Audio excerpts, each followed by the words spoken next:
SIR ಬಗ್ಗೆ ನಮ್ಮ ಪ್ರಶ್ನೆಗಳಿಗೆ ಚುನಾವಣಾ ಆಯೋಗ ಉತ್ತರಿಸುತ್ತಿಲ್ಲ. ನ್ಯಾಯಸಮ್ಮತ ಮತದಾರರ ಪಟ್ಟಿ ಪರಿಷ್ಕರಣೆ ಪ್ರಕ್ರಿಯೆ ಅಗತ್ಯ.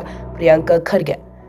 ಎಸ್ಐಆರ್ನಲ್ಲಿ ಲೋಪವಾಗುತ್ತಿದೆ ಎಂಬ ವಿಪಕ್ಷಗಳ ಆರೋಪ ಕುರಿತು ಗೃಹ ಸಚಿವ ಪ್ರಿಯಾಂಕ ಖರ್ಗೆ ಇಂದು ಮಾಧ್ಯಮ ಪ್ರತಿನಿಧಿಗಳಿಗೆ ಪ್ರತಿಕ್ರಿಯೆ ನೀಡಿದ್ದಾರೆ. ಕಾನೂನು ಮೀರಿ ಯಾರು ಏನು ಮಾಡುವುದಕ್ಕೂ ಆಗುವುದಿಲ್ಲ. ಚುನಾವಣಾ ಆಯೋಗದ ವೀಕ್ಷಕರು ಇರುತ್ತಾರೆ. ಲೋಪ ಆಗಿದ್ರೆ ಆಯೋಗ ಕ್ರಮ ತೆಗೆದುಕೊಳ್ಳಬಹುದು. ಸರ್ಕಾರ ಯಾರಿಗೂ ಒತ್ತಾಯ ಮಾಡಿ ಎಸ್ಐಆರ್ ಮಾಡಿಸುತ್ತಿಲ್ಲ ಎಂದರು. ಸಮುದಾಯ ಭವನ ಕಚೇರಿಯಲ್ಲಿ ಎಸ್ಐಆರ್ ಮಾಡಿ ಅಂತ ಹೇಳಿಲ್ಲ. ಎಸ್ಐಆರ್ ಬಗ್ಗೆ ಜನರಲ್ಲಿ ಆತಂಕ ಇರೋದು ನಿಜ. ಅದಕ್ಕೆ 12 ಪ್ರಶ್ನೆ ಕೇಳಿದ್ದೇವೆ. ಚುನಾವಣಾ ಆಯೋಗ ಉತ್ತರಿಸಿಲ್ಲ.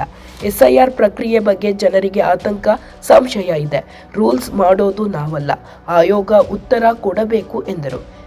ಎಸ್ಐಆರ್ನಲ್ಲಿನ ತಾರ್ಕಿಕ ವೈರುಧ್ಯಗಳ ಕುರಿತು ನಮ್ಮ ಪ್ರಶ್ನೆಗಳಿಗೆ ಚುನಾವಣಾ ಆಯೋಗ ಉತ್ತರಿಸುತ್ತಿಲ್ಲ.